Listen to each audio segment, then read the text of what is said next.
ਕਾਰਾਂ ਵਾਲਾ ਕੋਈ ਹਿਸਾਬ ਲੱਗ ਸਕਦਾ ਹੈ? ਜਦੋਂ ਗੁਰੂ ਨਾਨਕ ਪਾਤਸ਼ਾਹ ਜੀ ਨੇ ਅਸੰਖ ਦੀ ਪੌੜੀ ਉਚਾਰੀ ਤੇ ਹੱਦ ਕਰ ਦਿੱਤੀ। ਮਹਾਰਾਜ ਕਹਿੰਦੇ ਮੈਂ ਵੇਖਣਾ ਵਾ ਅਸੰਖ ਚੋਰ ਹੀ ਤੁਰੇ ਫਿਰਦੇ ਨੇ, ਤੇ ਜੇ ਦੂਜੇ ਪਾਸੇ ਵੇਖਣਾ ਅਸੰਖ ਜਪ, ਅਸੰਖ ਤਪ, ਅਸੰਖ ਪਾਓ, ਅਸੰਖ ਗ੍ਰੰਥਾਂ ਦਾ ਪਾਠ ਕਰਨ ਵਾਲੇ ਨੇ, ਅਸੰਖ ਵਰਕਤ ਸੁਭਾਅ ਦੇ ਲੱਗੇ ਫਿਰਦੇ ਨੇ, ਮਾਇਆ ਦੇ ਤਿੰਨਾਂ ਗੁਣਾਂ ਤੋਂ ਉੱਠ ਗਏ ਨੇ। ਤੇ ਜੇ ਦੂਜੇ ਪਾਸੇ ਵੇਖੋ ਤੇ ਚੋਰ ਵੀ ਅਸੰਖ, ਗਲ ਵੱਢਣ ਵਾਲੇ ਵੀ ਅਸੰਖ, ਨਿੰਦਕ ਵੀ ਅਸੰਖ।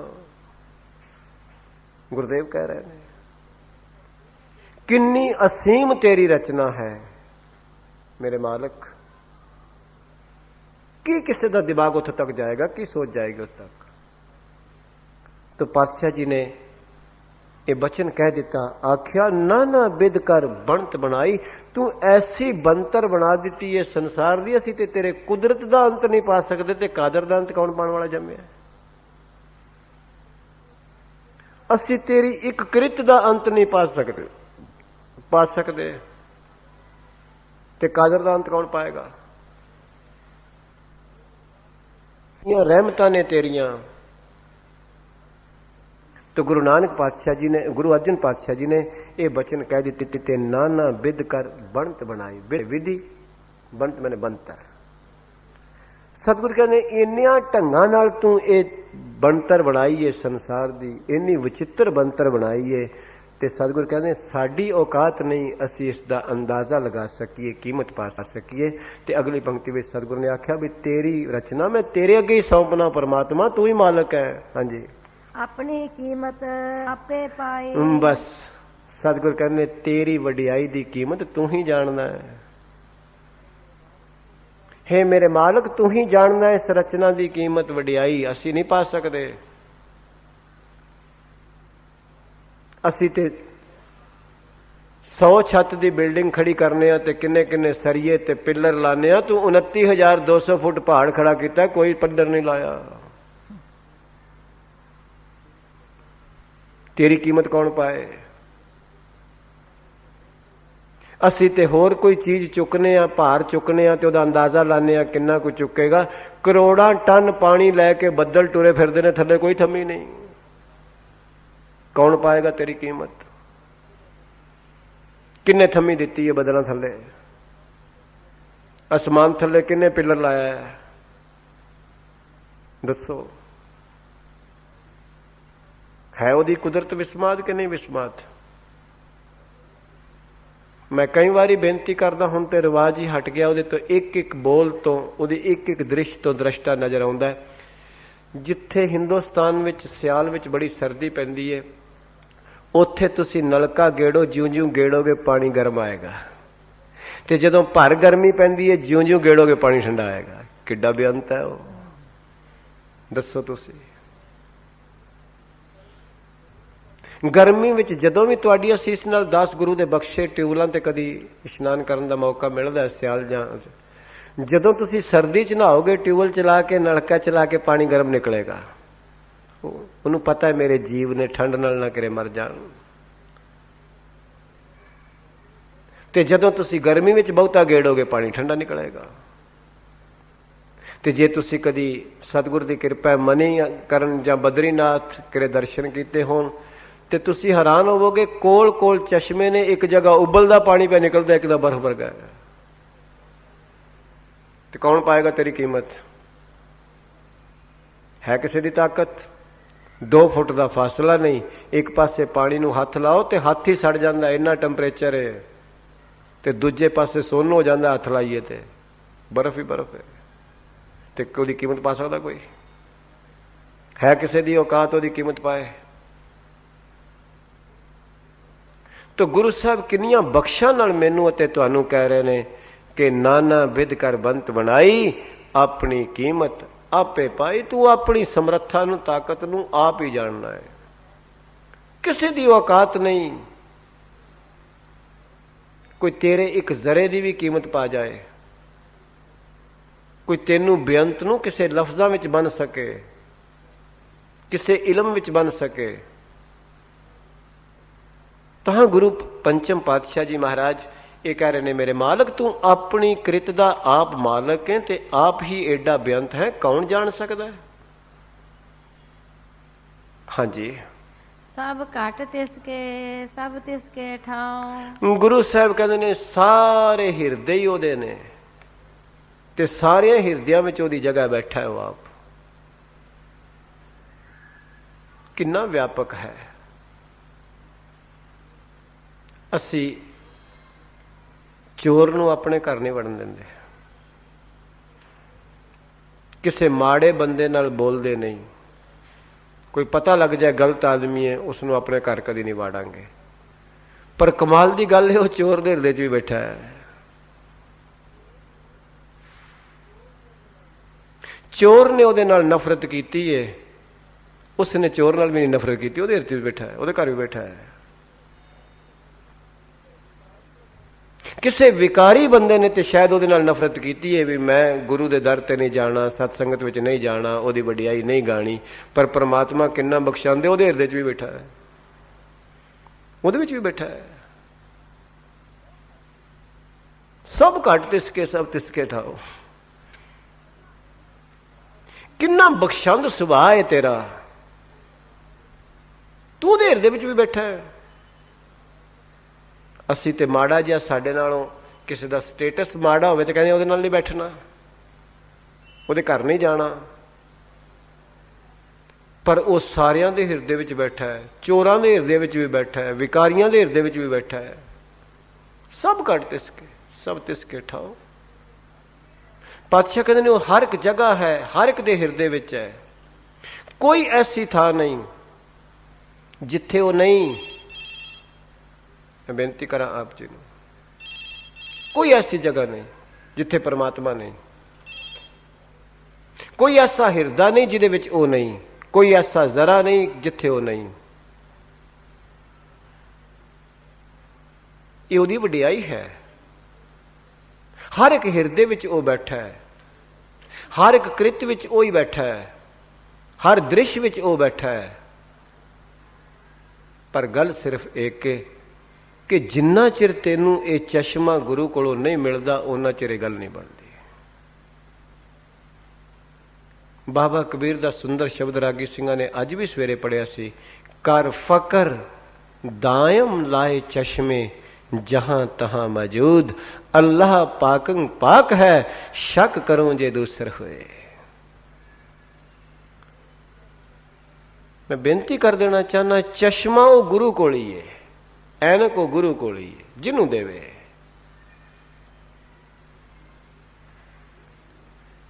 ਉਹ ਦੂਰਬੀਨ ਤੇ ਖੁਰਦਬੀਨ ਗੁਰੂ ਕੋਲ ਹੀ ਹੈ, ਜਿਸ ਨੂੰ ਉਹ ਦੇ ਦੇਗਾ। ਚਸ਼ਮਾ ਲਾਇਆ ਹੀ ਇਸੇ ਕਰਕੇ ਗਿਆ ਅੱਖ ਤੇ ਕਿ ਕੁਝ ਬਰੀਕ ਦਿਸ ਪਵੇ। ਕੁਝ ਸੂਖਸ਼ਮ ਨੂੰ ਵੇਖਣ ਵਾਸਤੇ ਚਸ਼ਮੇ ਦੀ ਇਨਵੈਂਸ਼ਨ ਹੋਈ ਹੈ। ਜਿਹੜਾ ਉਂਝ ਅੱਖਾਂ ਨਾਲ ਨਹੀਂ ਦਿਸਦਾ ਉਹ ਚਸ਼ਮਾ ਲਾ ਕੇ ਦਿਸ ਪੈਂਦਾ ਹੈ। ਇਸ ਤੋਂ ਹੋਰ ਜਿਹੜੇ ਲੈਂਸ ਬਰੀਕ ਹੋਏ ਨੇ, ਮਾਫ ਕਰਨਾ, ਮਾਈਕਰੋਸਕੋਪ ਇਸੇ ਵਾਸਤੇ ਇਨਵੈਂਟ ਹੋਇਆ ਜਿਹੜਾ ਇਸ ਚਸ਼ਮੇ ਨਾਲ ਨਹੀਂ ਦਿਸਦਾ ਉਹ ਮਾਈਕਰੋਸਕੋਪ ਨਾਲ ਦਿਸਦਾ ਹੈ। ਤੇ ਗੁਰੂ ਦਾ ਚਸ਼ਮਾ ਜਿਸ ਦਿਨ ਮਿਲ ਜਾਂਦਾ, ਜਿਸ ਨੂੰ ਮਿਲ ਜਾਂਦਾ, ਕਰ ਫਕਰ ਦਾਇਮ ਲਾਏ ਚਸ਼ਮੇ ਜਹਾਂ ਤਹਾਂ ਮੌਜੂਦ। ਫਕਰ ਅਰਥ ਫਾਰਸੀ ਦਾ, ਵੈਰਾਗ ਨੂੰ ਕਹਿੰਦੇ ਨੇ। ਆਖਿਆ ਤੂੰ ਇੱਕ ਵਾਰੀ ਸੰਸਾਰ ਵੱਲੋਂ ਵੈਰਾਗਵਾਨ ਹੋ ਕੇ ਵੇਖ, ਜੇ ਤੈਨੂੰ ਸਾਰੀਆਂ ਥਾਂ ਤੇ ਨਾ ਦਿਸਿਆ ਜੋ ਮਰਜੀ ਕਹਿ ਦੇ। ਤੂੰ ਸੰਸਾਰ ਤੋਂ ਵੈਰਾਗਵਾਨ ਨਹੀਂ ਹੋਇਆ, ਚਸ਼ਮਾ ਲੱਗਾ ਨਹੀਂ ਤੇ ਉਲਾਮੇ ਦੇ ਰਿਹਾ ਵੀ ਦਿਸਦਾ ਨਹੀਂ। ਤੂੰ ਸੰਸਾਰ ਤੋਂ ਵੈਰਾਗ ਨਹੀਂ ਹੋਇਆ ਤੈਨੂੰ, ਤੇ ਸਤਿਗੁਰੂ ਦੇ ਪਵਿੱਤਰ ਬੋਲ ਗੁਰੂ ਗ੍ਰੰਥ ਸਾਹਿਬ ਇਸ ਗੱਲ ਦੀ ਗਵਾਹੀ ਭਰਦੇ ਨੇ, ਬਿਨ ਬੈਰਾਗ ਨਾ ਛੂਟਸ ਮਾਇਆ। ਸਤਿਗੁਰੂ ਕਹਿੰਦੇ ਨੇ ਵੈਰਾਗ ਤੋਂ ਬਗੈਰ ਅਗਿਆਨਤਾ ਕਦੀ ਨਹੀਂ ਮਗਰੋਂ ਲੈਂਦੀ, ਭਾਵੇਂ ਜੋ ਮਰਜੀ ਕਰ। ਮਾਇਆ ਮੀਨਸ ਅਗਿਆਨਤਾ, ਅਨਾਤਮ, ਪੜਦਾ। ਬਿਨ ਬੈਰਾਗ ਨਾ ਛੂਟਸ ਮਾਇਆ। तो सतगुरु कह रहे ने, कृपा कर रहे ने, सब घट तिसके सब तिसके ठाव ठाव मैंने टिकाणा, जिन्हों असीं थां कहने आ। ਘਟ ਸਾਰਿਆਂ ਦੇ ਘਟਾਂ ਵਿੱਚ ਉਹ ਬੈਠਾ ਹੈ। ਸਭੈ ਘਟ ਰਾਮ ਬੋਲੇ, ਐਵੇਂ ਥੋੜੀ ਕਿਹਾ ਗੁਰੂ ਸਾਹਿਬ ਨੇ, ਉਹਨਾਂ ਨੇ ਸੁਣਿਆ ਬੋਲਦਿਆਂ। ਸਭੈ ਘਟ ਰਾਮ ਬੋਲੇ, ਰਾਮਾ ਬੋਲੇ, ਰਾਮ ਬਿਨਾ ਕੋ ਬੋਲੇ ਰੇ। ਐਵੇਂ ਨਹੀਂ ਕਿਹਾ ਭਗਤ ਜੀ ਨੇ, ਸਭ ਗੋਬਿੰਦ ਹੈ, ਸਭ ਗੋਬਿੰਦ ਹੈ, ਗੋਬਿੰਦ ਬਿਨ ਨਹੀਂ ਕੋਈ। ਇੰਨੀ ਦ੍ਰਿਸ਼ਟੀ ਪਵਿੱਤਰ ਉਦੋਂ ਹੋਈ ਜਦੋਂ ਪੂਰਨ ਵੈਰਾਗ ਹਿਰਦੇ ਵਿੱਚ ਜਾਗਿਆ ਗੁਰੂ ਦੀ ਬਖਸ਼ਿਸ਼ ਨਾਲ। ਤੋ ਮਹਾਰਾਜ ਕਹਿੰਦੇ ਨੇ ਸਭ ਘਟ ਤਿਸਕੇ ਸਭ ਤਿਸਕੇ ਠਾਓ। ਤੇ ਫਿਰ ਕੀ ਕਰ? ਜਪ ਜਪ ਜੀਵੈ ਨਾਨਕ ਹਰਿ ਨਾਉ। ਗੁਰੂ ਅਰਜਨ ਪਾਤਸ਼ਾਹ ਜੀ ਕਹਿੰਦੇ ਨੇ ਮੈਂ ਨਾਨਕ ਤੇਰੇ ਨਾਮ ਨੂੰ ਜਪ ਜਪ ਕੇ ਜੀ ਰਿਹਾ ਵਾਂ, ਤੇਰੀ ਵਡਿਆਈ ਕਰਕੇ ਜੀ ਰਿਹਾ ਵਾਂ। ਕੇਵਲ ਤੇ ਕੇਵਲ ਤੇਰੀ ਵਡਿਆਈ ਹੀ ਮੇਰਾ ਜੀਵਨ ਹੈ। ਜੇ ਤੇਰੀ ਵਡਿਆਈ ਨਾ ਹੋਵੇ ਮੇਰਾ ਜੀਵਨ ਵੀ ਕੋਈ ਨਹੀਂ। ਜਪ ਜਪ ਜੀਵੈ ਨਾਨਕ ਹਰਿ ਨਾਉ। ਆਖਿਆ ਹੇ ਹਰੀ ਮੈਂ ਤੇਰੀ ਵਡਿਆਈ ਕਰਕੇ ਤੇ ਜੀ ਰਿਹਾ ਵਾਂ। ਜੇ ਤੇਰੀ ਵਡਿਆਈ ਨਾ ਹੁੰਦੀ ਮੈਂ ਜਿਉਂਦਾ ਵੀ ਨਾ ਹੁੰਦਾ। ਤੋ ਗੁਰੂ ਸਾਹਿਬ ਨੇ ਬਖਸ਼ਾਂ ਕੀਤੀਆਂ ਜਿਨ੍ਹਾਂ ਨੂੰ ਇਹ ਜੀਵਨ ਮਿਲਿਆ। ਆਖਾਂ ਜੀਵਾਂ ਵਿਸਰੈ ਮਰ ਜਾਓ, ਸੋ ਜੀਵਿਆ ਜਿਸ ਮਨ ਵਸਿਆ ਸੋਏ, ਨਾਨਕ ਅਵਰ ਨਾ ਜੀਵੈ ਕੋਏ। ਜੀਵਦਿਆਂ ਨੂੰ ਮਿਲੈ ਸੋ ਜੀਵਦੇ ਜਗ ਜੀਵਨ ਉਰਧਾਰ। ਜਿਨ੍ਹਾਂ ਨੇ ਜਗਤ ਦੇ ਜੀਵਨ ਦੇਣ ਵਾਲੇ ਪਰਮੇਸ਼ਰ ਨੂੰ ਹਿਰਦੇ ਵਿੱਚ ਧਾਰ ਲਿਆ, ਉਹ ਜਿਉਂਦੇ ਨੇ। ਤੋ ਗੁਰੂ ਸਾਹਿਬ ਕਹਿ ਰਹੇ ਨੇ ਜਪ ਜਪ ਜੀਵੈ ਨਾਨਕ ਹਰਿ ਨਾਉ। ਮੈਂ ਤੇ ਹਰੀ ਦੇ ਨਾਮ ਨੂੰ ਹੀ ਜਪ ਜਪ ਕੇ ਜੀ ਰਿਹਾ। ਜਪ ਦੇ ਪੱਪੇ ਨੂੰ ਸਿਆਰੀ ਹੈ। ਕੇਵਲ ਤੇ ਕੇਵਲ ਤੇਰੀ ਵਡਿਆਈ ਕਰ ਕਰਕੇ ਜੀ ਰਿਹਾ ਵਾਂ। हे ਮੇਰੇ ਮਾਲਕ ਤੂੰ ਕੈਸਾ ਹੈ, ਤੂੰ ਕਿੰਨਾ ਬੇਅੰਤ ਹੈ, ਤੂੰ ਕਿੰਨਾ ਅਚਰਜ ਹੈ, ਤੂੰ ਕਿੰਨਾ ਵਿਸਮਾਦ ਰੂਪ ਹੈ। ਤੋ ਆਓ ਅਗਲੇ ਪਦੇ ਵਿੱਚ ਸਤਿਗੁਰੂ ਕੀ ਕਹਿ ਰਹੇ ਨੇ। ਹਾਂਜੀ, ਨਾਮ ਕੇ ਧਾਰੇ ਸਗਲੇ ਜੰਤ। ਪਾਤਸ਼ਾਹ ਜੀ ਕਿਰਪਾ ਕਰ ਰਹੇ ਨੇ ਨਾਮ ਕੇ ਧਾਰੇ। ਤੇ ਨਾਮ ਕੀ ਹੈ? ਨਾਮ ਇੱਥੇ ਜੋ ਅਰਥ ਮੇਰੀ ਤੁਛ ਬੁੱਧੀ ਕੰਮ ਕਰਦੀ ਹੈ, ਉਸ ਦੀ ਸਤਾ, ਪਰਮਾਤਮਾ ਦੀ ਸਤਾ। ਮਹਾਰਾਜ ਕਹਿੰਦੇ ਨੇ ਜਿੱਥੇ ਵੀ ਕੋਈ ਜੀਵ ਜਾਂ ਕੋਈ ਜੰਤੂ ਬਣੇ ਨੇ ਉਹਦੇ ਵਿੱਚ ਤੇਰੀ ਸਤਾ ਪਹਿਲਾਂ ਆਈ ਹੈ ਤਾਂ ਬਣੇ ਨੇ।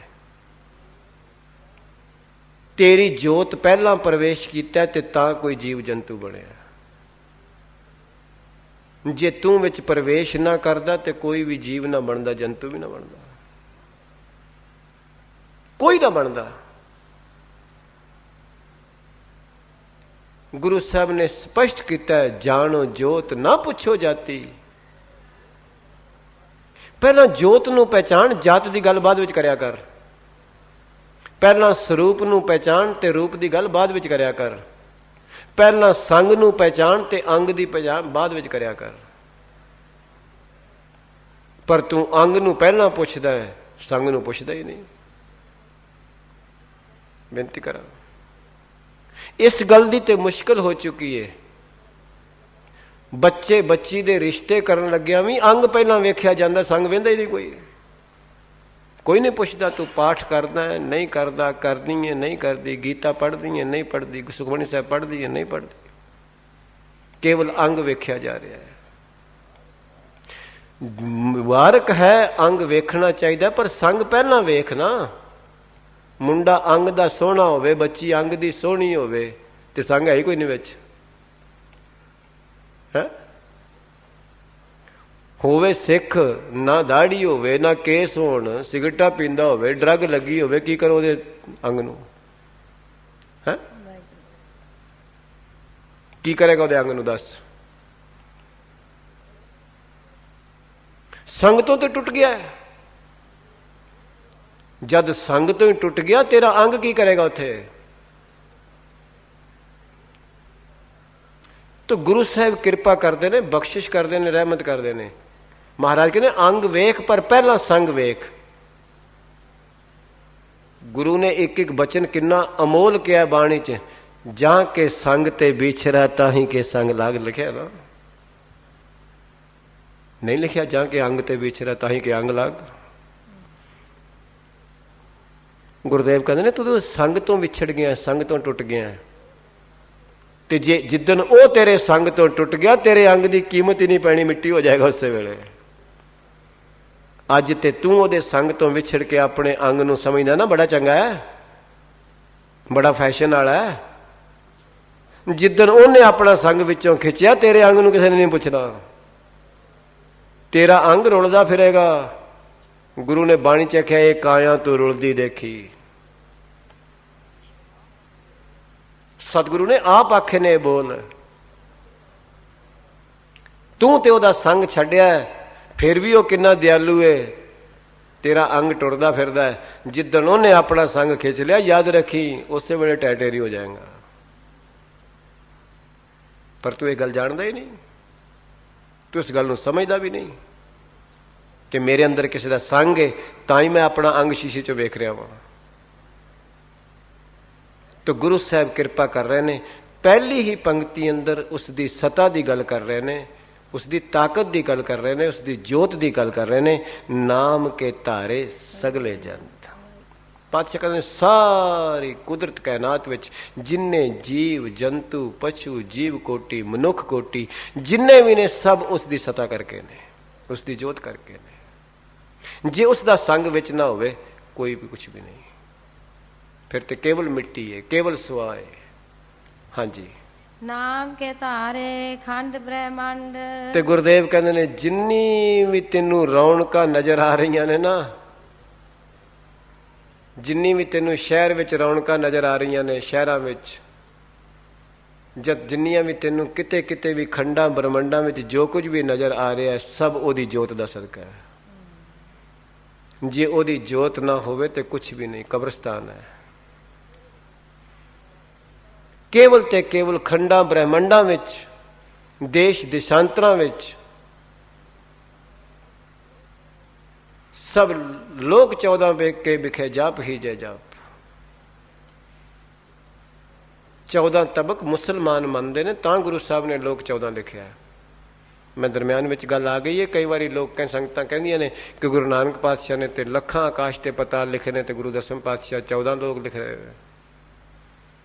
मैं बेनती कर देना चाहना केवल ते केवल किसी मुसलमान नूं सामने गुरु की कृपा नाल संबोधन करदियां होया मुसलमान 14 लोग गिणदे ने, 7 आकाश ते 7 पाताल। इस वास्ते महाराज ने उस शब्द सामने ले लिया, लोक 14 के बिखे जाप ही आप सारे खंडा ब्रह्मंडा विच। अर्थ ओदा भी उत्थे ही है, ते जिथे महाराज ने लखां आख दिता उत्थे भी अनगिणती है। तो पातशाह जी कह रहे ने, कृपा कर रहे ने, नाम के तारे खंड ब्रह्मांड। आख्या केवल ते केवल ओदी सता नाल ही सारे खंड ब्रह्मांड ने, 9 खंड पृथ्वी ते जिन्ना ब्रह्मांड है सब ओदी सता नाल ही खड़ा। और की है जे ओदी सता ना होवे तो फिर पृथ्वी ते जीवन की है, प्रकृति की है। मैं कई बारी ये गल कहना हुन्ना आप जी के चरणों में, ते अज भी कह दिया, तुसी अपने घर रोटी खांदे हो ते फ्रूट भी खांदे हो, गुरु दे ते खाओ, पर कदी विचारिया नहीं। याद रखना कोई भी फ्रूट जिहड़ा तुहाडी रसना तक पहुंचा है ना, जे उन्होंने सूरज दीयां किरणां ना लगदियां फ्रूट कदी बनदा ना। कदी सोचिया तुसी? जे सूरज दीयां किरणां ना लगदियां ते दाना भी कदी ना बनदा, अनाज ना बनदा। जेड़ा राइस दा प्लांट है, जो उन्होंने धुप ना लगती उन्होंने चौल कदी ना लगते। जेड़ा कणक दा प्लांट है उन्होंने भी जेकर सूरज की धुप ना किरणां ना लगदियां कदी कणक दा दाना ना बनता। जेड़ी फ्रूट ने, अंब है, सेब है, केला है, कोई भी फ्रूट है, जे उन्होंने सूरज दीयां किरणां ना लगदियां कदी भी फ्रूट ना बनता। जे अजमाना होवे किसी ने, तो मैं बेनती करदा कोई भी उगे बूटा उस दे उत्ते मिट्टी पा दिओ ते ढक दिओ बई सूरज दीयां किरणां ना लगन, कुछ दिनों बाद मिट्टी ढा के वेख्या जे सुहा होया पिया होगा। मैं अर्ज कर दिया ਕਿਸੇ ਬੂਟੇ ਨੂੰ ਫਲ ਲੱਗਣ ਵਾਲਾ ਹੋਵੇ ਉਸ ਦੇ ਉੱਤੇ ਮਿੱਟੀ ਪਾ ਕੇ ਢੱਕ ਦਿਓ, ਸੂਰਜ ਦੀਆਂ ਕਿਰਨਾਂ ਨਾਲ ਲੱਗੀਆਂ, ਕੁਝ ਦਿਨਾਂ ਬਾਅਦ ਵੇਖ ਲਿਆ ਜੇ ਸੁਆਹ ਹੋਵੇਗਾ। ਮੈਂ ਹੱਥ ਜੋੜ ਕੇ ਬੇਨਤੀ ਕਰਦਾ, ਜਿਸ ਨੂੰ ਸੂਰਜ ਦਾ ਪ੍ਰਕਾਸ਼ ਨਹੀਂ ਲੱਗਾ ਉਹ ਸੁਆਹ ਹੋ ਗਿਆ, ਜਿਸ ਨੂੰ ਗੁਰੂ ਦੇ ਸ਼ਬਦ ਦਾ ਪ੍ਰਕਾਸ਼ ਨਹੀਂ ਲੱਗਾ ਉਹ ਵੀ ਸੁਆਹ ਹੋ ਗਿਆ। ਜਿਸ ਨੂੰ ਸੂਰਜ ਦਾ ਪ੍ਰਕਾਸ਼ ਨਹੀਂ ਲੱਗਾ ਬਨਸਪਤੀ ਨੂੰ, ਉਹ ਸੁਆਹ ਹੋ ਗਈ ਹੈ, ਉਹ ਫਲ ਤੱਕ ਨਹੀਂ ਪਹੁੰਚੀ। ਯਾਦ ਰੱਖਣਾ, ਜਿਸ ਜੀਵਨ ਨੂੰ ਗੁਰੂ ਦੇ ਸ਼ਬਦ ਦਾ ਪ੍ਰਕਾਸ਼ ਨਹੀਂ ਲੱਗਾ ਉਹ ਵੀ ਸੁਆਹ ਹੋ ਗਿਆ, ਉਹ ਵੀ ਕਿਸੇ ਫਲ ਤੱਕ ਨਹੀਂ ਪਹੁੰਚਿਆ, ਕਦੀ ਵੀ ਨਹੀਂ ਪਹੁੰਚੇਗਾ।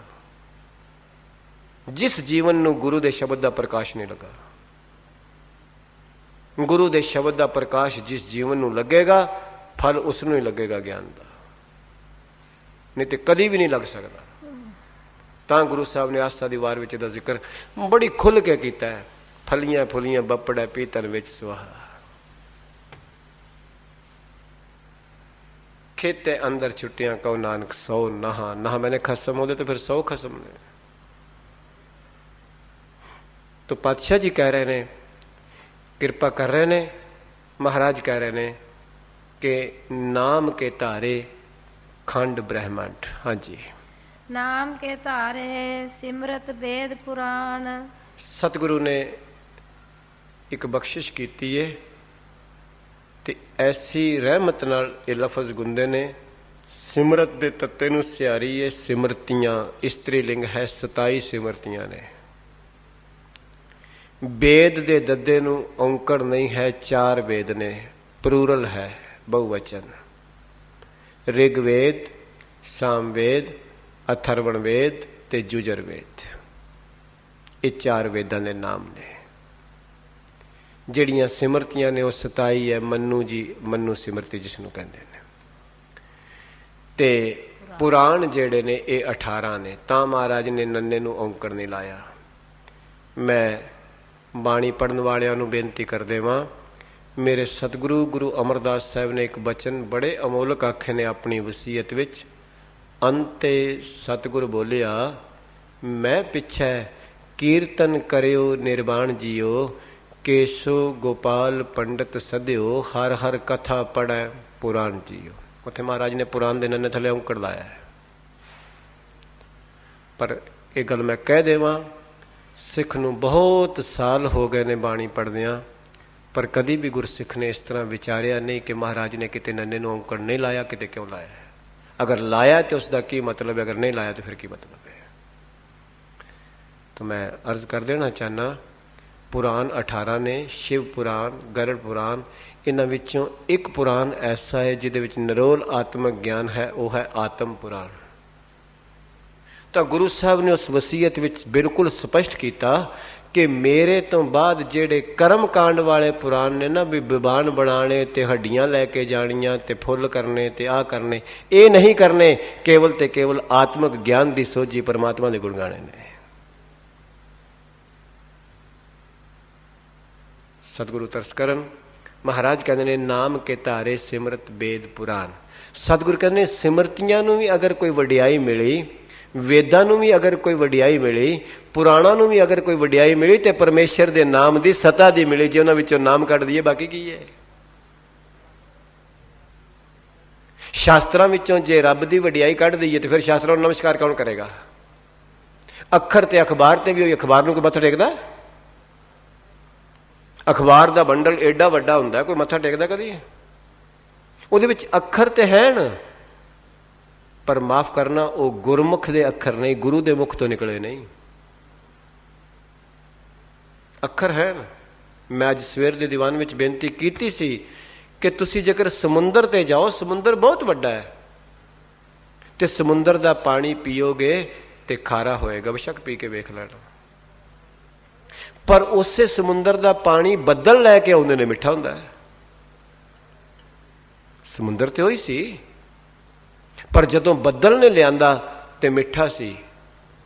मैं बेनती करदे, संसार दे जिन्ने अखर ने, जिन्ने इलम ने, भावें कोई पढ़ लवे, वो इलम खारे ने, पर जदों गुरु दे राही कोई अखर निकलते हैं तो फिर मिठा उपदेश है, वो तत्त ज्ञान का उपदेश है, वो निरोलमक आत्मक ज्ञान है। ਅੱਖਰ ਤੇ ਉਹੀ ਨੇ। ਗੁਰੂ ਨੇ ਵੀ ਉਹੀ ਅੱਖਰ ਵਰਤੇ ਨੇ ਜਿਹੜੇ ਅਖਬਾਰਾਂ 'ਚ ਨੇ, ਪਰ ਅਖਬਾਰਾਂ ਦੇ ਅੱਖਰ ਸੰਸਾਰ ਨਾਲ ਜੋੜਦੇ ਨੇ, ਗੁਰੂ ਦੇ ਅੱਖਰ ਨਿਰੰਕਾਰ ਨਾਲ ਜੋੜਦੇ ਨੇ। ਇਹ ਫਰਕ ਹੈ। ਗੁਰੂ ਦੇ ਅੱਖਰ ਵੇਖ ਪੜ੍ਹ ਕੇ ਕੋਈ ਚਤੁਰ ਤੇ ਬਣ ਜਾਏਗਾ, ਕੋਈ ਗੁਰਮੁਖ ਨਹੀਂ ਬਣੇਗਾ। ਸੰਸਾਰ ਦੇ ਅੱਖਰ ਪੜ੍ਹ ਕੇ ਚਤੁਰ ਤੇ ਬਣ ਜਾਏਗਾ, ਗੁਰੂ ਦੇ ਅੱਖਰਾਂ ਨਾਲ ਗੁਰਮੁਖ ਬਣੇਗਾ। ਸਤਿਗੁਰੂ ਤਰਸ ਕਰਨਗੇ। ਕੋਈ ਐਸਾ ਬੰਦਾ ਨਹੀਂ ਜਿਹੜਾ ਗੁਰੂ ਦੇ ਅੱਖਰ ਪੜ੍ਹੇ ਤੇ ਗੁਰਮੁਖ ਨਾ ਬਣੇ। ਜਿੱਦਣ ਗੁਰੂ ਦੇ ਅੱਖਰ ਪੜ੍ਹੇਗਾ ਗੁਰਮੁਖ ਬਣ ਜਾਏਗਾ। ਜਿਉਂ-ਜਿਉਂ ਸੰਸਾਰ ਦੇ ਅੱਖਰ ਪੜ੍ਹੇਗਾ ਚਤੁਰ ਬਣ ਜਾਏਗਾ। तो पातशाह जी कह रहे ने, कृपा कर रहे ने, नाम के धारे सिमरत बेद पुराण। आख्या सिमरतियां विच भी, वेदां विच भी, पुराणां विच भी, शास्त्रां विच भी अगर कोई उन्हां नूं सीस झुकांदा है तां केवल उहदे च रब दी वडियाई है, सता है तां झुकांदा है। अज सतगुरु गुरु ग्रंथ साहिब नूं जिहड़ी नमस्कार हो रही है, कई अज्ञानी लोग कहंदे ने जी सिख शायद कागज नूं पूजदे ने। सिख कागज दे पुजारी नहीं हैं। याद रखना, सिख शब्द दे पुजारी ने। ਇਹਦੇ ਤੇ ਮੇਰੇ ਗੁਰੂ ਦਾ ਸ਼ਬਦ ਲਿਖਿਆ ਹੈ ਤਾਂ ਮੱਥਾ ਟੇਕ ਰਹੇ ਆ। ਸਿੱਖ ਸ਼ਬਦ ਦਾ ਪੁਜਾਰੀ ਹੈ, ਕਾਗਜ਼ ਦਾ ਪੁਜਾਰੀ ਨਹੀਂ। ਇਸ ਤੋਂ ਵੱਡੇ ਵੀ ਜੇਕਰ ਕਾਗਜ਼ ਹੋਰ ਹੋਣ ਤੇ ਭਾਵੇਂ 2000 ਸਫ਼ੇ ਹੋਣ ਜੇ ਉਹਦੇ ਵਿੱਚ ਗੁਰੂ ਦਾ ਸ਼ਬਦ ਨਹੀਂ, ਕੋਈ ਵੀ ਸਿੱਖ ਉਸ ਨੂੰ ਮੱਥਾ ਨਹੀਂ ਟੇਕੇਗਾ। ਪਟਵਾਰੀ ਦਾ ਬਸਤਾ ਬਹੁਤ ਵੱਡਾ ਹੁੰਦਾ, ਸਾਰੀ ਜ਼ਮੀਨ ਦਾ ਰਿਕਾਰਡ ਵੀ ਉਹਦੇ ਵਿੱਚ ਹੁੰਦਾ, ਪਰ ਕਦੀ ਕਿਸੇ ਨੇ ਪਟਵਾਰੀ ਦੇ ਬਸਤੇ ਮੱਥਾ ਟੇਕਿਆ? ਸਿੱਖ ਗੁਰੂ ਸ਼ਬਦ ਦਾ ਪੁਜਾਰੀ ਹੈ। ਜਿੱਥੇ ਗੁਰੂ ਦਾ ਸ਼ਬਦ ਆਏਗਾ ਸਿੱਖ ਦਾ ਸੀਸ ਧੱਕੇ ਨਾਲ ਝੁਕ ਜਾਏਗਾ। ਇਸ ਵਾਸਤੇ ਸਤਿਗੁਰੂ ਜੀ ਕਹਿ ਰਹੇ ਨੇ, ਨਾਮ ਕੇ ਧਾਰੇ ਸਿਮਰਤ ਬੇਦ ਪੁਰਾਨ। ਹਾਂਜੀ, ਨਾਮ ਕੇ ਧਾਰੇ ਸੁਣਨ ਗਿਆਨ ਧਿਆਨ। ਸਤਿਗੁਰੂ ਕਹਿੰਦੇ ਨੇ ਜਿੱਥੇ ਵੀ ਕੋਈ ਗਿਆਨ ਤੇ ਧਿਆਨ ਤੇ ਸੁਣਨ ਦੀ ਗੱਲ ਦਾ ਰਸ ਹੈ ਉਹ ਤੇ ਨਾਮ ਦਾ ਹੀ ਹੈ ਵਿੱਚ। ਅਗਰ ਸਤਸੰਗ ਦੇ ਵਿੱਚ ਕੋਈ ਜਾਂਦਾ ਹੈ, ਸ਼ਬਦ ਸੁਣਦਾ ਹੈ, ਕੋਈ ਅਸੀਂ ਕੀਰਤਨ ਸੁਣਦੇ ਹਾਂ, ਕਥਾ ਸੁਣਦੇ ਹਾਂ, ਤਾਂ ਉਹਦੇ ਵਿੱਚ ਰਸ ਕਾਹਦਾ ਹੈ? ਪਰਮਾਤਮਾ ਦੇ ਨਾਮ ਦਾ। ਹੋਰ ਕਾਹਦਾ ਹੈ? ਹੋਰ ਕੋਈ ਬੰਦੇ ਨੂੰ ਸੁਣਨੇ ਕੋਈ ਆਉਂਦਾ, ਮਾਫ ਕਰਨਾ, ਤੇ ਨਾ ਕੋਈ ਇਹ ਸਮਝੇ ਕਿ ਸ਼ਾਇਦ ਕੋਈ ਮੈਨੂੰ ਸੁਣਨਾ ਆਉਂਦਾ ਹੈ। ਅਸੀਂ ਗੱਲ ਪਰਮੇਸ਼ਰ ਦੀ ਸੁਣਨ ਵਾਸਤੇ ਆਉਂਦੇ ਹਾਂ, ਗੁਰੂ ਦੀ ਸੁਣਨ ਵਾਸਤੇ ਆਉਂਦੇ ਹਾਂ। ਜਿਹੜੇ ਲੋਕ ਆਪਣੀ ਸੁਣਾਉਣ ਵਾਲੇ ਸਮਝ ਲੈਂਦੇ ਨੇ ਆਪਣੇ ਨੂੰ, ਤੇ ਜਿਹੜੇ ਸੁਣਨ ਵਾਲੇ ਸਮਝਦੇ ਨੇ ਸ਼ਾਇਦ ਮੈਂ ਇਹਦੀ ਸੁਣ ਰਿਹਾ, ਦੋਵੇਂ ਹਨੇਰੇ ਵਿੱਚ ਨੇ। ਸੁਣਾਉਣ ਵਾਲੇ ਨੂੰ ਵੀ ਇਹ ਆਖਣਾ ਚਾਹੀਦਾ ਕਿ ਮੈਂ ਗੁਰੂ ਦੀ ਸੁਣਾ ਰਿਹਾ, ਤੇ ਸੁਣਨ ਵਾਲੇ ਨੂੰ ਵੀ ਆਖਣਾ ਚਾਹੀਦਾ ਮੈਂ ਗੁਰੂ ਦੀ ਸੁਣ ਰਿਹਾ। ਇਸ ਵਾਸਤੇ ਗੁਰਦੇਵ ਕਹਿ ਰਹੇ ਨੇ, ਨਾਮ ਕੇ ਧਾਰੇ ਸੁਣਨ ਗਿਆਨ ਧਿਆਨ। ਕਿ ਅਗਰ ਕਿਸੇ ਸੱਤ ਸ਼ਾਸਤਰਾਂ ਵਿੱਚ ਧਿਆਨ ਲੱਗਦਾ ਏ, ਅਗਰ ਉਹਨਾਂ ਨੂੰ ਸੁਣਨ ਵਾਸਤੇ ਜੀ ਕਰਦਾ ਏ, ਤਾਂ ਉਹਦੇ ਵਿੱਚ ਵਡਿਆਈ ਕਿਹਦੀ ਹੈ? ਪਰਮਾਤਮਾ ਦੀ। ਸਤਿਗੁਰੂ ਨੇ ਸਪਸ਼ਟ ਗੱਲ ਕੀਤੀ, ਸੁਣ ਸੁਣ ਨਾਮ ਤੁਮਾਰਾ ਪ੍ਰੀਤਮ, ਪ੍ਰਭ ਵੇਖਣ ਕਾ ਚਾਓ, ਦਇਆ ਕਰੋ ਕਿਰਮ ਆਪਣੇ ਕੋ, ਇਹ ਮਨੋਰਥ ਸਵਾਓ। ਆਖਿਆ ਮੇਰਾ ਕੇਵਲ ਸਵਾਰਥ ਸਵਾ ਹੀ ਇਹ ਹੋ ਜਾਏ, ਮਨੋਰਥ ਹੋਵੇ ਕਿ ਮੈਂ ਤੇਰੀ ਵਡਿਆਈ ਸੁਣਾ। ਇਹ ਬਖਸ਼ਿਸ਼ ਕਰ, ਮੇਰੇ ਕੰਨ ਹਰ ਵੇਲੇ ਤੇਰੀ ਵਡਿਆਈ ਸੁਣਨ ਦੇ ਚਾਹਵਾਨ ਹੋ ਜਾਣ। ਤੇ ਜਿਉਂ-ਜਿਉਂ ਤੇਰੀ ਵਡਿਆਈ ਸੁਣਨ ਦੇ ਚਾਹਵਾਨ ਹੋਣਗੇ, ਤਿਉਂ ਆਪਣੀ ਵਡਿਆਈ ਅੰਦਰੋਂ ਨਿਕਲਦੀ ਚਲੀ ਜਾਏਗੀ। ਫਿਰ ਇੱਕ ਦਿਨ ਸਤਿਗੁਰੂ ਕਿਰਪਾ ਕਰਨਗੇ, ਕਹੋ ਨਾਨਕ ਸਭ ਤੇਰੀ ਵਡਿਆਈ, ਕੋਈ ਨਾਉ ਨਾ ਜਾਣਾ ਮੇਰਾ। ਅਰੇ ਤੇਰੀ ਵਡਿਆਈ ਕਰਕੇ ਕੋਈ ਮੈਨੂੰ ਜੀ ਆਇਆ ਕਹਿ ਰਿਹਾ ਹੈ। ਵਡਿਆਈ ਤੇ ਤੇਰੀ ਸੀ, ਪਰ ਤੂੰ ਨਾਲ ਮੈਨੂੰ ਵੀ ਜੀ ਆਇਆ ਕਹਾ ਦਿੱਤਾ ਹੈ, ਤੇਰੀ ਬਖਸ਼ਿਸ਼ ਹੈ। ਵਡਿਆਈ ਤੇ ਤੇਰੀ ਸੀ, ਪਰ ਮੈਨੂੰ ਕਿਸੇ ਨੇ ਘਰ ਸੱਦ ਕੇ ਚੰਗੀ ਰੋਟੀ ਖਵਾ ਦਿੱਤੀ ਹੈ, ਇਹ ਤੇਰੀ ਵਡਿਆਈ ਹੈ। ਵਡਿਆਈ ਤੇ ਤੇਰੀ ਸੀ, ਮੈਨੂੰ ਕਿਸੇ ਨੇ ਚੰਗਾ ਬਿਸਤਰਾ ਵਿਛਾ ਕੇ ਦਿੱਤਾ, ਚੰਗਾ ਸੁੱਖ ਦਿੱਤਾ, ਚੰਗੇ ਆਰਾਮ ਵਾਸਤੇ ਜਗ੍ਹਾ ਦਿੱਤੀ ਹੈ, ਤੇ ਵਡਿਆਈ ਤੇਰੀ ਵਾਸਤੇ ਦਿੱਤੀ ਹੈ। तो गुरु साहब कह रहे हैं, नाम के धारे सुनन ज्ञान ध्यान। हाँ जी, नाम के धारे आगास पताल। सतगुरु कहते ने केवल परमात्मा दे नाम दी सता ही है जिहदे नाल आकाश खड़ा है, जिहदे नाल पृथ्वी टिकी हुई है। केवल ते केवल, केवल ते केवल नाम दी सता करके ही संसार ते पृथ्वी टिकी हुई है, आकाश टिकिया होया है, खंड ब्रह्मंड रचे हुए ने। जे नाम दी सता नाम दी टेक विचों कढ़ दईए तो कुछ भी नहीं। शरीर विचों माफ करना, मैं तुहानूं दस्सां, जे नाम दा आसरा निकल जाए फिर खलो सकदा कि बोल सकदा कि खा सकदा कि पी सकदा कि टुर सकदा है। ਬਾਕੀ ਦੀ ਗੱਲ ਤੇ ਦੂਰ ਹੈ, ਜੇ ਰੱਬ ਨਾ ਕਰੇ ਜਿਹਦੇ ਸਰੀਰ ਵਿੱਚ ਉਹਦਾ ਅਸਰ ਨਿਕਲ ਜਾਂਦਾ ਫਿਰ ਕੀ ਹੈ ਬਾਕੀ? ਉਹਨੂੰ ਭਾਵੇਂ ਪੇਟੀ 'ਚ ਬੰਦ ਕਰ ਦਿਓ ਤਾਂ ਨਹੀਂ ਬੋਲਦਾ, ਭਾਵੇਂ ਟਰੰਕ 'ਚ ਬੰਦ ਕਰ ਦਿਓ ਤਾਂ ਨਹੀਂ ਬੋਲਦਾ, ਕਿਧਰੇ ਸੁੱਟ ਦਿਓ ਤਾਂ ਨਹੀਂ ਬੋਲਦਾ, ਅੱਗ ਤੇ ਧਰ ਦਿਓ ਤਾਂ ਨਹੀਂ ਬੋਲਦਾ। ਕਿਉਂ? ਕਿਉਂਕਿ ਆਸਰਾ ਵਿੱਚੋਂ ਖਤਮ ਹੋ ਚੁੱਕਾ ਹੈ। ਜੇ ਮਾੜਾ ਜਿਹਾ ਤਾਰ ਦਾ ਆਸਰਾ ਬਿਜਲੀ ਦਾ ਹਟਾ ਦਈਏ ਮਾਈਕ ਨੂੰ ਤੇ ਮਾਰੀ ਜਾਓ, ਹੱਥ ਨੂੰ ਬੋਲੇਗਾ ਥੋੜੀ ਹੈ। ਫਿਰ ਤੇ ਭੌਤਿਕ ਰੂਪ ਇਹਦਾ ਰਹਿ ਗਿਆ ਨਾ, ਵਿੱਚ ਸਰੂਪ ਤੇ ਰਿਹਾ ਹੀ ਕੋਈ ਨਹੀਂ। ਤੇ ਸਰੂਪ ਕਰਕੇ ਤੇਰੇ ਰੂਪ ਵਿੱਚ ਜਿੰਦ ਨਾ, ਬੋਲ ਵੀ ਤੇਰੇ ਮੂੰਹ ਵਿੱਚ ਸਰੂਪ ਦਾ ਹੀ ਏ, ਕੰਨਾਂ ਵਿੱਚ ਸਰੋਤ ਵੀ ਸਰੂਪ ਦੀ ਏ, ਪੈਰਾਂ ਵਿੱਚ ਟੋਰ ਵੀ ਸਰੂਪ ਦੀ ਏ, ਤੇ ਤੂੰ ਮੰਨ ਬੈਠਾ ਮੇਰੀ ਏ। ਪੈਰਾਂ ਵਿੱਚ ਟੋਰ ਵੀ ਸਰੂਪ ਦੀ, ਕੰਨਾਂ ਵਿੱਚ ਸਰੋਤ ਵੀ ਸਰੂਪ ਦੀ, ਜੀਭ ਵਿੱਚ ਬੋਲ ਵੀ ਸਰੂਪ ਦੀ, ਤੇ ਤੂੰ ਇਸ ਨੂੰ ਰੂਪ ਦੀ ਮੰਨ ਬੈਠਾ। ਤੇ ਗੁਰੂ ਸਾਹਿਬ ਕਹਿੰਦੇ ਨੇ ਭਾਈ ਤੇਰੇ ਰੂਪ ਤੇ ਦੀ ਗੱਲ ਕੀਏ, ਨਾਮ ਕੇ ਧਾਰੇ ਆਗਾਸ ਪਤਾਲ, ਪਤਾਲ ਤੋਂ ਲੈ ਕੇ ਆਕਾਸ਼ ਤੱਕ ਜੋ ਕੁਝ ਵੀ ਹੈ ਸਭ ਉਹਦੀ ਨਾਮ ਦੀ ਸਤਾ ਦਾ ਹੈ। ਹਾਂਜੀ, ਨਾਮ ਕੇ ਧਾਰੇ ਸਗਲ ਆਕਾਰ। ਗੁਰਦੇਵ ਕਹਿ ਰਹੇ ਨੇ, ਬਖਸ਼ਿਸ਼ ਕਰ ਰਹੇ ਨੇ, ਨਾਮ ਕੇ ਧਾਰੇ ਸਗਲ ਆਕਾਰ। ਸਤਿਗੁਰ ਕਹਿੰਦੇ ਜਿੰਨਾ ਵੀ ਤੈਨੂੰ ਸੰਸਾਰ ਤੇ ਆਕਾਰ ਨਜ਼ਰ ਆ ਰਿਹਾ ਹੈ, ਭਾਵੇਂ ਉਹ ਛੋਟਾ ਹੈ ਤੇ ਭਾਵੇਂ ਉਹ ਵੱਡਾ ਹੈ, ਜੋ ਵੀ ਤੈਨੂੰ ਆਕਾਰ ਨਜ਼ਰ ਆ ਰਿਹਾ ਯਾਦ ਰੱਖੀ ਇਹ ਨਿਰੰਕਾਰ ਤੋਂ ਬਣਿਆ। ਜੇ ਨਿਰੰਕਾਰ ਦੀ ਵਿੱਚ ਸਤਾ ਨਾ ਹੋਵੇ ਤੇ ਆਕਾਰ ਹੋ ਹੀ ਨਹੀਂ ਸਕਦਾ, ਬਿਲਕੁਲ ਨਹੀਂ ਹੋ ਸਕਦਾ। ਮੈਂ ਬਿਲਕੁਲ ਸਾਦੀ ਜ਼ੁਬਾਨ ਵਿੱਚ ਗੱਲ ਕਰ ਦੇਵਾਂ, ਕੋਈ ਐਸੀ ਸੋਨੇ ਦੀ ਛਾਪ ਹੈ ਜਿਹਨੂੰ ਤੁਸੀਂ ਕੋਈ ਸੋਨਾ ਨਾ ਹੋਵੇ ਤੇ ਸੋਨੇ ਦੀ ਛਾਪ ਹੋ ਜਾਏ? ਸੋਨਾ ਪਹਿਲਾਂ ਹੈ, ਛਾਪ ਬਾਅਦ ਵਿੱਚ ਬਣੇਗੀ। ਕੋਈ ਐਸੀ ਸੋਨੇ ਦੀ ਵੰਗ ਹੈ ਜਿਹੜੀ ਬਗੈਰ ਸੋਨੇ ਤੋਂ ਵੀ ਬਣ ਜਾਏ? ਜੇ ਸੋਨੇ ਦੀ ਵੰਗ ਵਿੱਚੋਂ ਸੋਨਾ ਕੱਢ ਦਈਏ ਤੇ ਫਿਰ ਕੀ ਉਹ ਰਹਿ ਸਕਦੀ ਹੈ? ਜੇ ਸੋਨੇ ਦੀ ਛਾਪ ਵਿੱਚੋਂ ਸੋਨਾ ਕੱਢ ਦਈਏ ਫਿਰ ਛਾਪ ਰਹਿ ਸਕਦੀ ਹੈ? ਜੇ ਲੱਕੜ ਦੇ ਫਰਨੀਚਰ ਵਿੱਚੋਂ ਲੱਕੜ ਕੱਢ ਦਈਏ ਤੇ ਫਿਰ ਫਰਨੀਚਰ ਰਹਿ ਸਕਦਾ ਹੈ? ਤੇ ਜੇ ਫਰਨੀਚਰ ਲੱਕੜ ਦੇ ਵਿੱਚੋਂ ਲੱਕੜ ਨਿਕਲ ਜਾਏ ਨਹੀਂ ਰਹਿ ਸਕਦਾ, ਸੋਨੇ ਦੇ ਗਹਿਣੇ ਵਿੱਚੋਂ ਸੋਨਾ ਨਿਕਲ ਜਾਏ ਨਹੀਂ ਰਹਿ ਸਕਦਾ, ਤੇ ਫਿਰ ਜੇਕਰ ਸੰਸਾਰ ਵਿੱਚੋਂ ਨਿਰੰਕਾਰ ਨਿਕਲ ਜਾਏ ਤੇ ਫਿਰ ਕੀ ਰਹਿ ਸਕਦਾ ਬਾਕੀ? ਜੇ ਸੰਸਾਰ ਵਿੱਚੋਂ ਨਿਰੰਕਾਰ ਨਿਕਲ ਜਾਏ ਬਾਕੀ ਕੀ ਰਹੇਗਾ? ਕੁਛ ਵੀ ਨਹੀਂ ਰਹੇਗਾ। ਤੋ ਪਾਤਸ਼ਾਹ ਜੀ ਕਹਿ ਰਹੇ ਨੇ, ਮੈਨੂੰ ਤੁਹਾਨੂੰ ਸਮਝਾ ਰਹੇ ਨੇ, ਨਾਮ ਕੇ ਧਾਰੇ ਸਗਲ ਆਕਾਰ। ਤੇ ਉਹ ਮਹਾਰਾਜ ਮੇਰੀ ਤੁਹਾਡੀ ਬਿਰਤੀ ਨੂੰ ਉਸ ਸ਼ਲੋਕ ਦੇ ਆਲੇ ਦੁਆਲੇ ਹੀ ਗੁਰੂ ਦੀ ਕਿਰਪਾ ਜੋੜਨ ਦੀ ਬਖਸ਼ਿਸ਼ ਕਰ ਰਹੇ ਨੇ। ਰੂਪ ਨਾ ਰੇਖ ਨਾ ਰੰਗ ਕਿਛ, ਤ੍ਰੈ ਗੁਣ ਤੇ ਪ੍ਰਭ ਤਿਸੈ ਬੁਝਾਏ, ਨਾਨਕਾ ਜਿਸ ਹੋਵੈ ਸੋ ਪ੍ਰਸੰਨ। ਅਸੀਂ ਆਕਾਰ ਹੀ ਵੇਖ ਰਹੇ ਹਾਂ ਨਾ, ਆਪਣਾ ਵੀ ਆਕਾਰ ਹੀ ਵੇਖ ਰਹੇ ਹਾਂ। ਜਿੱਦਣ ਇਸਤਰੀ ਤੇ ਪੁਰਸ਼ ਆਕਾਰ ਨਹੀਂ ਵੇਖੇਗਾ, ਨਿਰੰਕਾਰ ਵੇਖੇਗਾ, ਉਦਣ ਝਗੜਾ ਕਾਹਦਾ ਹੈ? ਜਿੱਦਣ ਪਿਓ ਪੁੱਤਰ ਵਿੱਚ ਨਿਰੰਕਾਰ ਵੇਖਣਗੇ ਕੋਈ ਝਗੜਾ ਨਹੀਂ। ਜਿੱਦਣ ਭਰਾ ਭਰਾ ਆਪਸ ਵਿੱਚ ਨਿਰੰਕਾਰ ਵੇਖਣਗੇ ਕੋਈ ਝਗੜਾ ਨਹੀਂ। ਜਿੱਦਣ ਨੂੰਹ ਸੱਸ ਆਪਸ ਵਿੱਚ ਨਿਰੰਕਾਰ ਵੇਖਣਗੀਆਂ ਕੋਈ ਝਗੜਾ ਨਹੀਂ।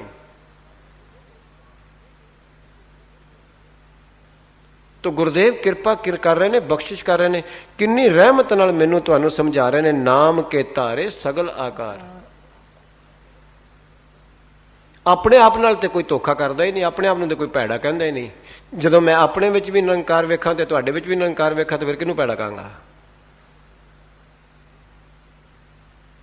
ਫਿਰ ਤੇ ਉਸੇ ਦਿਨ ਆਪਣੇ ਜੀਵਨ ਤੇ ਲਾਨਤ ਪਏਗੀ। ਤੇ ਜੇ ਨੂੰ ਆਖੇ ਮੈਂ ਆਪਣੇ ਆਪ ਨੂੰ ਪਹਿਲਾਂ ਸਵਾਰਨਾ ਤੇ ਸੱਸ ਆਖੇ ਮੈਂ ਆਪਣੇ ਆਪ ਨੂੰ ਪਹਿਲਾਂ ਸਵਾਰਨਾ, ਤੇ ਝਗੜਾ ਤੇ ਆਪੇ ਮੁੱਕ ਜਾਏਗਾ। ਹੁਣ 1 ਮਿੰਟ 'ਚ ਮੁੱਕ ਜਾਏਗਾ। ਜੇ ਇੱਕ ਭਰਾ ਆਖੇ ਮੈਂ ਆਪਣੇ ਆਪ ਨੂੰ ਸਵਾਰਨਾ, ਦੂਜਾ ਆਖੇ ਨਹੀਂ ਮੈਂ ਤੇਰੇ ਤੋਂ ਪਹਿਲਾਂ ਆਪਣੇ ਆਪ ਨੂੰ ਸਵਾਰਨਾ, ਝਗੜਾ ਤੇ ਆਪੇ ਮੁੱਕ ਜਾਏਗਾ। ਜੇ ਇਸਤਰੀ ਆਖੇ ਮੈਂ ਪਹਿਲਾਂ ਆਪਣੇ ਆਪ ਨੂੰ ਸਵਾਰਨਾ ਤੇ ਪਤੀ ਆਖੇ ਮੈਂ ਆਪਣੇ ਆਪ ਨੂੰ ਪਹਿਲਾਂ ਸਵਾਰਨਾ, ਫਿਰ ਝਗੜਾ ਕਿਸ ਤਰ੍ਹਾਂ ਰਹਿ ਜਾਏਗਾ? ਤੋ ਸਤਿਗੁਰੂ ਕਹਿ ਰਹੇ ਨੇ, ਕਿਰਪਾ ਕਰ ਰਹੇ ਨੇ, ਨਾਮ ਕੇ ਧਾਰੇ ਸਗਲ ਆਕਾਰ। ਕਿ ਜਿੰਨਾ ਵੀ ਤੈਨੂੰ ਆਕਾਰ ਨਜ਼ਰ ਆ ਰਿਹਾ ਸਭ ਪਰਮੇਸ਼ਰ ਦੀ ਸਤਾ ਦਾ ਹੈ। ਜੇ ਉਹਦੀ ਸਤਾ ਵਿੱਚੋਂ ਕੱਢ ਦਈਏ ਕੋਈ ਆਕਾਰ ਨਹੀਂ, ਕੋਈ ਆਕਾਰ ਐਗਜ਼ਿਸਟ ਕਰ ਹੀ ਨਹੀਂ ਸਕਦਾ। ਹਾਂਜੀ, ਨਾਮ ਕੇ ਧਾਰੇ ਪੁਰੀਆਂ ਸਭ ਭਵਨ। ਸਤਿਗੁਰੂ ਕਹਿੰਦੇ ਨੇ ਜਿੰਨੀਆਂ ਵੀ ਪੁਰੀਆਂ, ਇੰਦਰਪੁਰੀ, ਸ਼ਿਵਪੁਰੀ, ਬ੍ਰਹਮਪੁਰੀ, ਜਿੰਨੀਆਂ ਵੀ ਤੈਨੂੰ ਦੇਵਤਿਆਂ ਦੀਆਂ ਪੁਰੀਆਂ ਸ਼ਾਸਤਰਾਂ ਵਿੱਚ ਸੁਣਨ ਨੂੰ ਆ ਰਹੀਆਂ ਨੇ ਨਾ, ਇਹ ਵੀ ਉਹਦੇ ਨਾਮ ਦੀਆਂ ਸਤਾ ਦੀਆਂ ਨੇ। ਸਭ ਪੁਰੀਆਂ ਭਵਨ, ਜਿੰਨਾ ਵੀ ਸੰਸਾਰ ਦਾ ਪਸਾਰਾ ਹੈ, ਸਭ ਉਹਦੇ ਨਾਮ ਦੀ ਸਤਾ ਦਾ ਹੈ। ਉਸ ਦੀ ਨਾਮ ਦੀ ਸਤਾ ਤੋਂ ਬਗੈਰ ਕੋਈ ਪੁਰੀ ਵੀ ਨਹੀਂ, ਕੋਈ ਭਵਨ ਵੀ ਨਹੀਂ, ਕੋਈ ਦੇਸ਼ ਵੀ ਨਹੀਂ, ਕੋਈ ਪਿੰਡ ਵੀ ਨਹੀਂ, ਕੋਈ ਫੈਕਟਰੀ ਵੀ ਨਹੀਂ, ਕੋਈ ਕੁਛ ਵੀ ਨਹੀਂ। ਜੇ ਉਸ ਦੀ ਨਾਮ ਦੀ ਸਤਾ ਨਹੀਂ ਵਿੱਚ, ਜੇ ਉਸ ਦੀ ਜੋਤ ਦੀ ਸਤਾ ਨਹੀਂ ਵਿੱਚ, ਉਸ ਦੀ ਜੋਤ ਦੀ ਸਤਾ ਦੀ ਸਭ ਜਗ੍ਹਾ ਰੌਣਕ ਹੈ। ਹਾਂਜੀ, ਕਰੋ ਕਿਰਪਾ। ਟਾਈਮ ਨਾਮ ਕੈ ਸੰਗ ਉਦਰੇ ਸੁਨ ਸਰਵਣ। ਆ ਗੁਰੂ ਸਾਹਿਬ ਕਹਿ ਰਹੇ ਨੇ, ਮਹਾਰਾਜ ਕਹਿੰਦੇ ਨੇ ਨਾਮ ਕੈ ਸੰਗ ਉਦਰੇ ਸੁਣ ਸਰਵਣ। ਸਤਿਗੁਰੂ ਕਹਿੰਦੇ ਨੇ ਜਿਹੜੇ ਉਸ ਦੀ ਵਡਿਆਈ ਨੂੰ ਕੰਨਾਂ ਨਾਲ ਸੁਣਨਾ ਸ਼ੁਰੂ ਕਰ ਦਿੰਦੇ ਨੇ। ਮੈਂ ਕਈ ਵਾਰ ਇਹ ਬੇਨਤੀ ਕੀਤੀ ਹੈ ਕਿ ਯਾਦ ਰੱਖਣਾ, ਸੰਸਾਰ ਦਾ ਭੋਜਨ ਦਾ ਕੰਮ ਸ਼ੁਰੂ ਹੁੰਦਾ ਹੈ ਪਹਿਲਾਂ ਜੀਭ ਤੋਂ। ਤੁਸੀਂ ਦੁਨੀਆ ਦਾ ਕੋਈ ਖਾਣਾ ਪਕਵਾਨ ਬਣਿਆ ਹੋਵੇ, ਜਿੰਨਾ ਚਿਰ ਜੀਭ ਨਾਲ ਨਹੀਂ ਲਾਓਗੇ ਉਹਨਾਂ ਚਿਰ ਨਹੀਂ ਦੱਸ ਸਕਦੇ ਮਿੱਠਾ ਹੈ ਕਿ ਕੌੜਾ ਹੈ।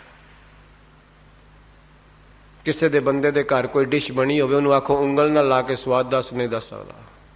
ਉਹਨੂੰ ਆਖੋ ਚੱਲ ਉਂਗਲ ਨਾਲ ਨਹੀਂ ਲਾਇਆ ਤੇ ਕੰਨ ਨਾਲ ਲਾ ਕੇ ਦੱਸ ਦੇ, ਨਹੀਂ ਦੱਸ ਸਕਦਾ। ਮੱਥੇ ਤੇ ਲਾ ਲੈ, ਨਹੀਂ ਦੱਸ ਸਕਦਾ। ਸਰੀਰ ਦੇ ਕਿਸੇ ਅੰਗ ਤੇ ਲਾ ਲੈ ਤੇ ਉਹਦਾ ਸਵਾਦ ਨਹੀਂ ਦੱਸ ਸਕਦਾ। ਜੀਭ ਤੇ ਧਰਦਿਆਂ ਹੀ ਦੱਸ ਦੇਗਾ ਖੱਟਾ ਹੈ ਕਿ ਮਿੱਠਾ ਹੈ ਕਿ ਕੌੜਾ ਹੈ। ਭੋਜਨ ਦਾ ਸੰਬੰਧ ਚਖਣ ਦਾ ਜੀਭ ਨਾਲ ਹੈ। ਯਾਦ ਰੱਖਣਾ, ਪਰਮਾਰਥ ਦਾ ਭਜਨ ਦਾ ਸੰਬੰਧ ਪਹਿਲਾਂ ਕੰਨਾਂ ਨਾਲ ਹੈ। ਪਹਿਲਾਂ ਕੰਨਾਂ ਨਾਲ ਸੁਣੇਗਾ ਤਾਂ ਮੇਰੇ ਗੁਰਦੇਵ ਨੇ ਸਭ ਤੋਂ ਪਹਿਲਾਂ ਸੁਣੇ ਦੀਆਂ ਪੌੜੀਆਂ ਲਿਖੀਆਂ ਨੇ। ਭੋਜਨ ਜੀਭ ਦੇ ਰਾਹੀਂ ਪੇਟ ਵਿੱਚ ਜਾਂਦਾ ਹੈ, ਭਜਨ ਕੰਨਾਂ ਦੇ ਰਾਹੀਂ ਹਿਰਦੇ ਵਿੱਚ ਜਾਂਦਾ ਹੈ। ਮੈਂ ਕਈ ਵਾਰੀ ਕਹਿਣਾ ਹੁੰਦਾ, ਬੱਚਾ ਅੰਗਰੇਜ਼ਾਂ ਦੇ ਘਰ ਪੈਦਾ ਹੋਵੇ, ਤੁਸੀਂ ਥਾਈਲੈਂਡ ਲੈ ਆਵੋ, ਉਹਨੂੰ ਕੋਈ ਪਤਾ ਨਹੀਂ ਮੈਂ ਕਿੱਥੇ ਪੈਦਾ ਹੋਇਆ ਵਾਂ। ਪਹਿਲਾਂ ਜੇਕਰ ਥਾਈ ਸੁਣੇਗਾ ਥਾਈ ਬੋਲੇਗਾ, 8 ਮਹੀਨੇ ਸੁਣਦਾ ਹੀ ਰਹਿੰਦਾ ਹੈ। ਜੇਕਰ ਥਾਈਲੈਂਡ 'ਚ ਬੱਚਾ ਪੈਦਾ ਹੋਵੇ ਤੇ ਕੋਈ ਪੰਜਾਬ ਲੈ ਜਾਵੇ ਤੇ ਉੱਥੇ ਜਾ ਕੇ ਪੰਜਾਬੀ ਸੁਣੇਗਾ, ਫਿਰ ਪੰਜਾਬੀ ਬੋਲੇਗਾ, ਉਹਨੂੰ ਕੋਈ ਮਤਲਬ ਨਹੀਂ ਮੈਂ ਉੱਥੇ ਪੈਦਾ ਹੋਇਆ ਸਾਂ। ਸਤਿਗੁਰੂ ਦੀ ਕਿਰਪਾ ਹੈ, ਤੁਹਾਡੀ ਅਸੀਸ ਹੈ। ਦਾਸ ਦੇ ਭੈਣ ਜੀ ਇੱਥੇ ਹੁੰਦੇ ਸਨ ਤੇ ਉਹਨਾਂ ਦੇ ਬੱਚੇ ਮਨਜੀਤ ਸਿੰਘ ਰੋਟਫਾਈ ਹੁਣ ਤੇ ਉਹ ਵੀ ਬੱਚਿਆਂ ਵਾਲਾ, ਗੋਨੂਆਂ ਵਾਲਾ, ਮਤਲਬ ਪੋਤਰੀਆਂ ਵਾਲਾ, ਪੋਤਰਿਆਂ ਵਾਲਾ ਹੈ। ਇਹ ਛੋਟਾ ਜਿਹਾ ਜਾਂਦਾ ਹੁੰਦਾ ਸੀ ਤੇ ਭੈਣ ਜੀ ਲੈ ਕੇ ਸਾਡੇ ਕੋਲ ਜਾਂਦੇ ਹੁੰਦੇ ਸਨ ਤੇ ਉੱਥੇ ਪੰਜਾਬੀ ਬੋਲਣ ਲੱਗ ਪੈਂਦਾ ਸੀ। ਤੇ ਜਿੱਥੇ ਬੰਦਾ ਪੈਦਾ ਹੋਵੇ ਉਸਨੂੰ, ਕੋਈ ਛੋਟੇ ਬੱਚੇ ਨੂੰ ਤੁਸੀਂ ਇੱਥੇ ਪੈਦਾ ਹੋਇਆ, ਤੁਸੀਂ ਪੰਜਾਬ ਲੈ ਜਾਓ ਪੰਜਾਬੀ ਬੋਲੇਗਾ, ਪੰਜਾਬ ਤੋਂ ਇੰਗਲੈਂਡ ਲੈ ਜਾਓ ਅੰਗਰੇਜ਼ੀ ਬੋਲਣ ਲੱਗ ਪਏਗਾ। ਜੋ ਸੁਣਿਆ ਉਹ ਬੋਲੇਗਾ। ਪਹਿਲਾਂ 8-9 ਮਹੀਨੇ ਬੱਚਾ ਸੁਣਦਾ ਹੀ ਰਹਿੰਦਾ ਹੈ। ਯਾਦ ਰੱਖਣਾ, ਸਿੱਖ ਗੁਰੂ ਦੀ ਸੰਗਤ ਵਿੱਚ ਆਏਗਾ, ਪਹਿਲਾਂ ਸੁਣੇਗਾ, ਇੱਕ ਦਿਨ ਆਏਗਾ ਸੁਣ ਕੇ ਬੋਲਣ ਲੱਗ ਪਏਗਾ। ਜਿਸ ਦਿਨ ਬੋਲਣ ਲੱਗ ਜਾਏਗਾ ਉਸ ਦਿਨ ਇਹ ਬਚਨ ਹੋ ਜਾਏਗਾ, ਰਸਨਾ ਗੁਣ ਗੋਪਾਲ ਨਿਜ ਗਾਇਨ, ਸ਼ਾਂਤ ਸਹਿਜ ਰਹਿਸ ਮਨ ਉਪਜਿਓ ਸਗਲੇ ਦੁਖ ਭੁਲਾਏ। ਪਹਿਲਾਂ ਸੁਣੇਗਾ। ਸੁਣ ਸੁਣ ਨਾਮ ਤੁਮਾਰਾ ਪ੍ਰੀਤਮ ਪ੍ਰਭ ਵੇਖਣ ਕਾ ਚਾਵ। ਪਹਿਲਾਂ ਸੁਣੇਗਾ, ਸੁਣ ਕੇ ਫਿਰ ਬੋਲੇਗਾ। ਜੋ ਸੁਣੇਗਾ ਉਹ ਬੋਲੇਗਾ। ਕਦੀ ਨਹੀਂ ਹੋਇਆ ਬੋਲੇ, ਸੁਣੇ ਅੰਗਰੇਜ਼ੀ ਤੇ ਬੋਲੇ ਹਿੰਦੀ। ਜੋ ਜ਼ਿੰਦਗੀ ਵਿੱਚ ਬਹੁਤਾ ਸੁਣਿਆ ਉਹ ਬੋਲਿਆ। ਸੰਸਾਰ ਬਹੁਤਾ ਸੁਣਿਆ ਤਾਂ ਹੀ ਤੇ ਮੂੰਹੋਂ ਸੰਸਾਰ ਬੋਲ ਰਹੇ ਆ। ਜੇ ਨਿਰੰਕਾਰ ਸੁਣਿਆ ਹੁੰਦਾ ਫਿਰ ਸੰਸਾਰ ਘੱਟ ਬੋਲਦਾ। ਫਿਰ ਇਹਨੂੰ ਪਤਾ ਚੱਲ ਜਾਂਦਾ, ਭਗਤਾਂ ਕੀ ਚਾਲ ਨਿਰਾਲੀ, ਚਾਲਾ ਨਿਰਾਲੀ ਭਗਤਾ ਕੇਰੀ ਬਿਖਮ ਮਾਰਗ ਚੱਲਣਾ, ਲੱਭ ਲੋਭ ਅਹੰਕਾਰ ਤਜ ਤ੍ਰਿਸ਼ਨਾ, ਬਹੁਤ ਨਾਹੀਂ ਬੋਲਣਾ। ਫਿਰ ਇਹ ਬੋਲਦਾ ਕੇਵਲ ਗੁਰੂ ਦੀ ਗੱਲ। ਤੋ ਸਤਿਗੁਰੂ ਕਹਿ ਰਹੇ ਨੇ, ਕਿਰਪਾ ਕਰ ਰਹੇ ਨੇ ਤੇ ਬਖਸ਼ਿਸ਼ ਕਰ ਰਹੇ ਨੇ ਤੇ ਮੈਨੂੰ ਤੁਹਾਨੂੰ ਕਹਿ ਰਹੇ ਨੇ ਵੀ ਕੰਨਾਂ ਨਾਲ ਸੁਣ ਕੇ ਪਰਮੇਸ਼ਰ ਦੀ ਵਡਿਆਈ, ਫਿਰ ਜੀਵ ਪਾਰ ਹੋ ਜਾਂਦੇ ਨੇ ਸੰਸਾਰ ਸਾਗਰ ਤੋਂ। ਤੇ ਗੁਰੂ ਸਾਹਿਬ ਬਖਸ਼ਿਸ਼ ਕਰਨ, ਨਾਮ ਕੈ ਸੰਗ ਉਦਰੇ ਸੁਣ ਸਰਵਣ। ਸੁਣ ਦੇ ਨੰਨੇ ਨੂੰ ਸਿਹਾਰੀਏ, ਸੁਣ ਕੇ ਕੰਨਾਂ ਨਾਲ। ਜਦੋਂ ਕੰਨਾਂ ਨਾਲ ਨਾਮ ਸੁਣਿਆ ਜਾਏਗਾ, ਬਾਕੀ ਦੀ ਗੱਲ ਸੁਣਨੀ ਬੰਦ ਹੋ ਜਾਏਗੀ। ਕਈ ਵਾਰੀ ਬੰਦਾ ਬਹੁਤਾ ਰੌਲਾ ਪਿਆ ਹੋਵੇ ਤੇ ਕਹਿੰਦਾ ਮੈਂ ਸੁਣਿਆ ਨਹੀਂ।